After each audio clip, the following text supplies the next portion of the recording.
Hi, everyone. It's so great to be here with you today. I'm Lewis, and as always, I'm here with the wonderful Anna. And I'm Anna. Happy to be back for another cozy English lesson. How are you doing today, Anna? I'm doing really well, thank you. I had a nice, quiet morning with a cup of tea, and now I'm ready to talk. Oh, that sounds so relaxing. I had coffee, and I'm very awake right now. I can tell. Is it obvious? Just a little bit. Okay. So today we have a really fun topic for everyone. Yes, I'm actually excited about this one.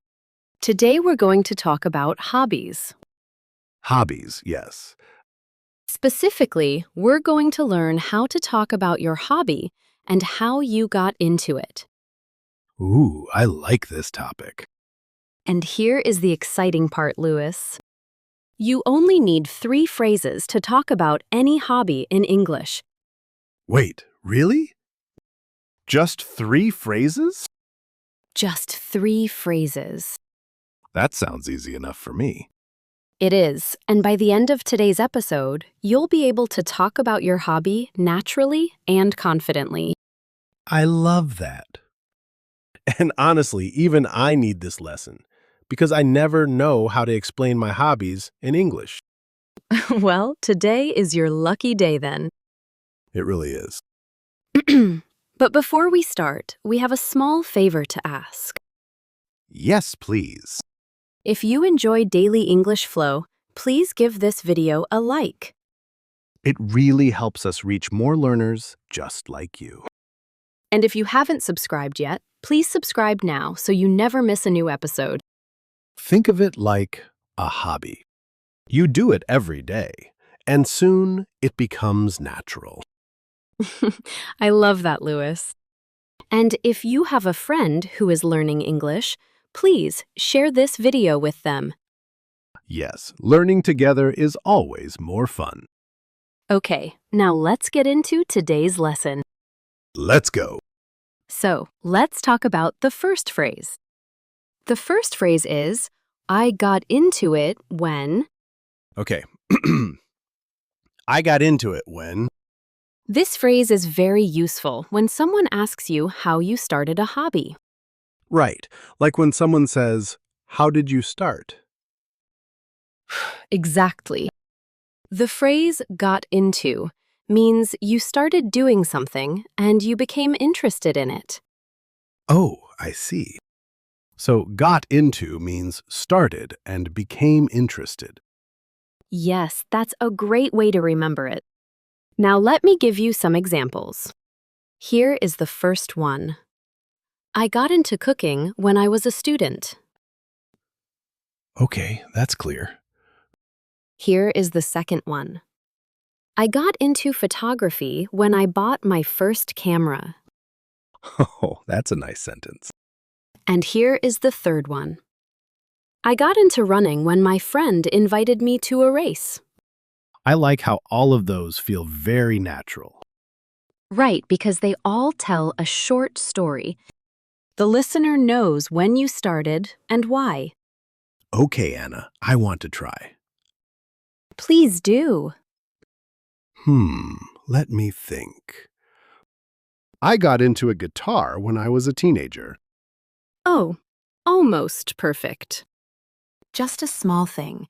You said it guitar, but you don't need it when you say the name of the hobby. Oh, right. So I should say, I got into guitar when I was a teenager. Exactly. That's perfect. Okay, I got it. And that was a great sentence. Thank you. So, let's remember the first phrase. I got into it when... Use this when you want to explain how your hobby started. Got it. I got into it when. Now, today's first vocabulary word. Today's vocabulary word is pick up. Pick up? Like pick up something from the floor? Good question, but no, this is a different meaning. When we say you picked up a hobby or a skill, It means you learned it naturally over time. Oh, interesting. For example, she picked up Spanish while living in Mexico. Oh, I see. So it means you learned it without really trying hard. Yes, or just by doing it, by being around it. Here is another example. He picked up photography from his father. That's a nice image. Okay, Lewis, your turn. Try using pick up in your own sentence. Okay, let me try. I picked up English from watching movies. That is a wonderful sentence. Really? Really, and it sounds very natural. I'm proud of that one. You should be. So remember, pick up means to learn something naturally through experience. Pick up. I will remember that. Great. Now let's move to the second phrase. The second phrase is, I have been doing it for. I have been doing it for. This phrase tells someone how long you have had a hobby. Oh, so it's about time. Exactly. For example, I have been doing it for 3 years. Okay, simple. Or, I have been playing the guitar for about 5 years. I like that one. And one more. I have been doing yoga for 6 months. These are all easy to understand. Yes, and this phrase is very important because people often ask, how long have you been doing that? That's true. People always ask that question. It's one of the most common questions about hobbies, so it's very useful to have a ready answer. Okay, I want to try this one. Go for it. I have been doing guitar for, about 2 years. Very good, almost there. Just one small thing. After a number, we say years, not year. Oh, right. 2 years. Exactly. So, I have been playing guitar for about 2 years. That is perfect. Yes, You're getting so good at this. I have a great teacher. Okay, let's recap the second phrase. I have been doing it for. Use this to say how long you've had a hobby. Simple and useful. Now, today's second vocabulary word. Today's vocabulary word is ever since. Ever since. Yes, ever since means from that moment in the past until now. Oh, like something continued from the past to today. Exactly right. Here is an example. I tried painting once, and I loved it ever since. Oh, so it means you still love it now. Yes, it started in the past and it never stopped. Here is another example. She moved to the mountains and she has been hiking ever since. I like that phrase. It sounds very natural. It does, and native speakers use it a lot.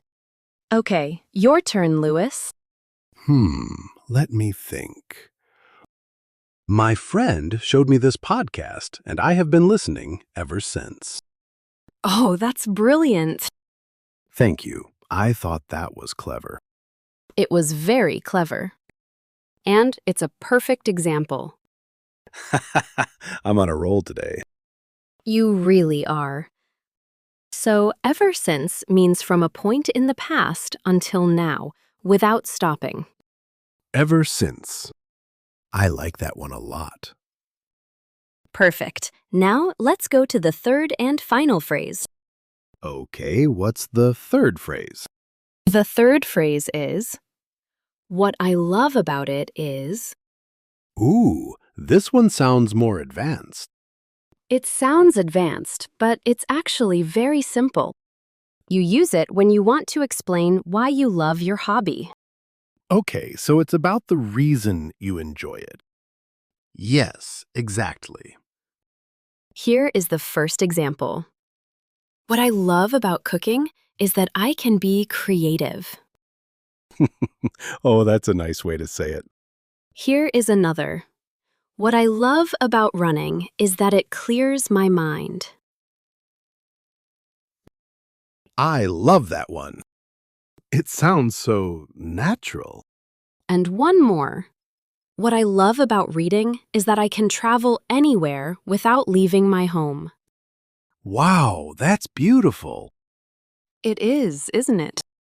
You see, the structure is always the same. What I love about, and then you add your reason.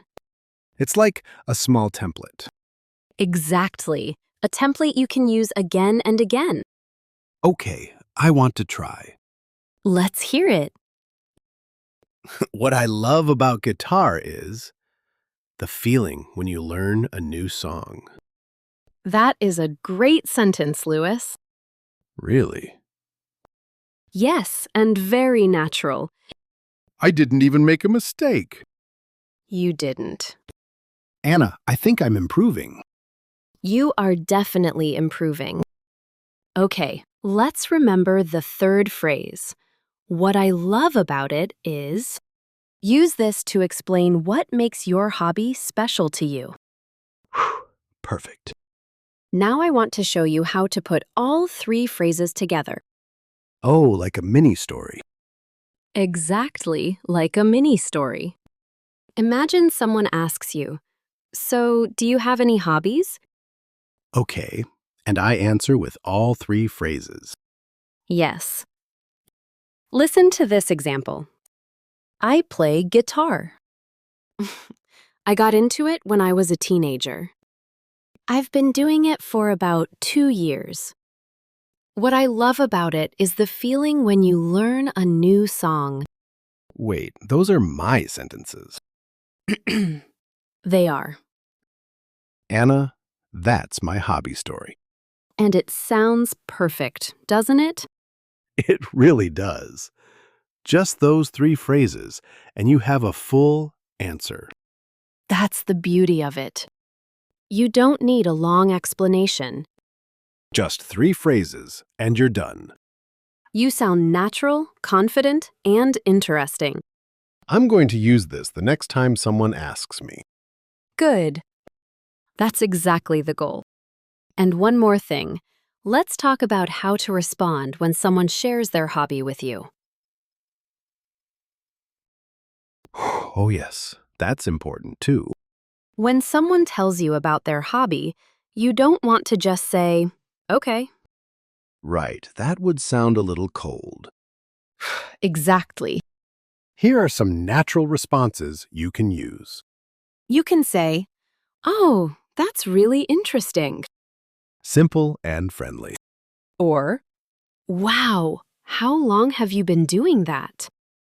Oh, and now they can use the second phrase to answer. Exactly. You see how it connects. You can also say, "What do you love about it?" And now they can use the third phrase. You're getting it, Lewis. I really am. These responses show the other person that you're listening and you're interested. And they keep the conversation going. Right. A good conversation is always two people talking, not just one. I need to remember that in real life, too.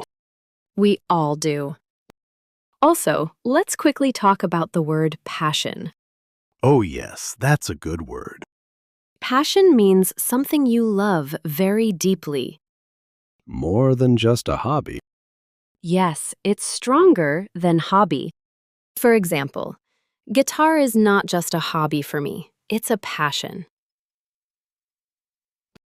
Oh, so a passion is something you feel strongly about. Exactly. And another word we should know is free time. Free time. Time when you're not working or studying. Yes, perfect. I like to paint in my free time. I like to play guitar in my free time. See, you're using the vocabulary naturally now. It's starting to feel easy. That's because you've been listening and practicing. And I have a really patient teacher. Okay, let's go to our review. All right, let's review what we learned today. Okay, I'll try.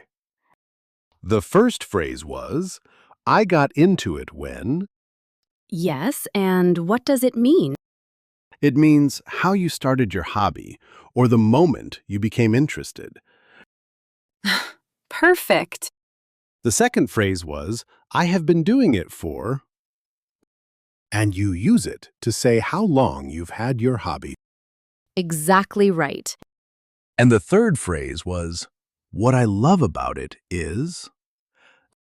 You use it to explain what makes your hobby special or enjoyable.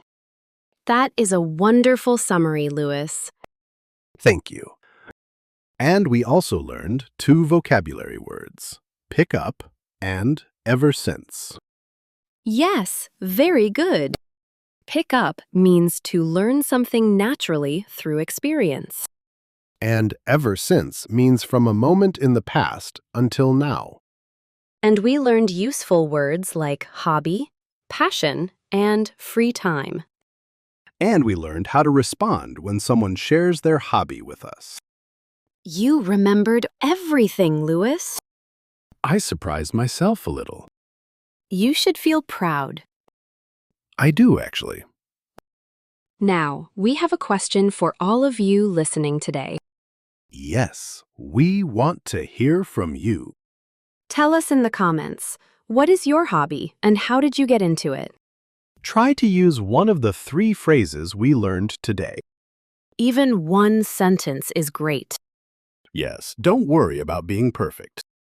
Just try, and we will be so happy to read your answers. We really do read the comments, by the way. We do. So leave us your hobby story below. And if today's episode helped you, please give it a like. It really helps more people find our channel. Please subscribe if you haven't already so you get every new episode. And share this with a friend who is learning English. Learning together always makes it more fun. That's so true. Okay, it's time to say goodbye for today.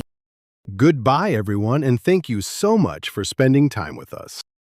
We hope you feel a little more confident about talking about your hobbies in English. You only needed 3 phrases, and now you have them. Keep practicing, keep listening, and keep going. You're doing amazing. We'll see you in the next episode of Daily English Flow. Take care, everyone, and happy learning. Goodbye.